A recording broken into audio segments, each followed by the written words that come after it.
All right, so most of us have heard of helicopter parents, but what about Velcro parents? More millennials are embracing this new style of parenting, which talks about essentially keeping kids close and connected to you to foster a healthy, secure attachment. But the question now is, could this actually be creating clingy kids who struggle to be independent? Licensed psychologist and clinical assistant professor of psychiatry at NYU, Rachel Goldman, joins us now.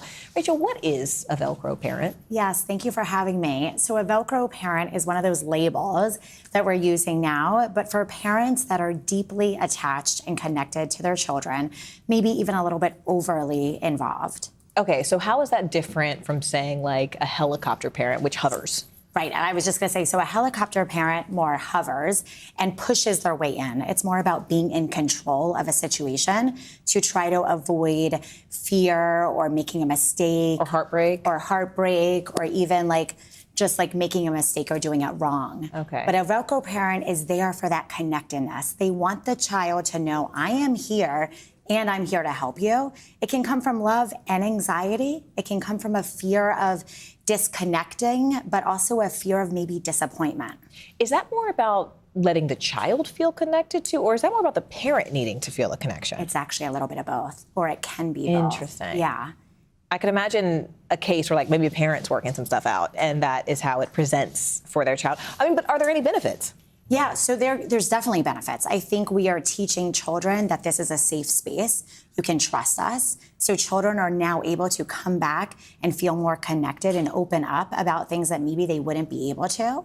It can also teach them some groundedness and calmness. I'm okay, I can try this because my parent is here, but that can also backfire a little bit, right? So maybe they're there too much, and then it can be dangerous and lead to maybe I need my parent next to me in order to do this. So maybe not growing that self-independence or autonomy or even self-confidence. So then what does being a Velcro parent look like in the day-to-day? Is it, I'm having a deep emotional conversation with you at the end of every day? Is it I'm going with you on your first date and I'm in the car? What does it look like? Give me an example. Yeah.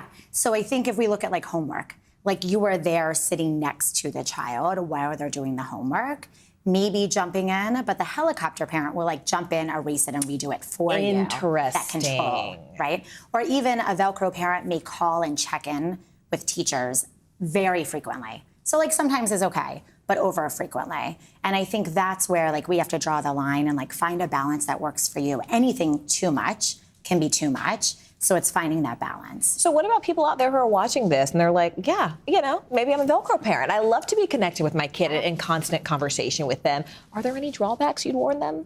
So yeah, I mean, it can really get in the way of children growing that independence or even growing and trying new things and making mistakes. Right? That's how we learn. We make a mistake and we pick up and we do it again. So I think there's things that parents can do. And I think the idea I like to think of it as just loosening the Velcro a little bit, right? Loosening that attachment, loosening that connection just a little bit. You're not losing connection. You are still there. But it's almost I'll give an example, honey, start your homework. I'm going to go start dinner.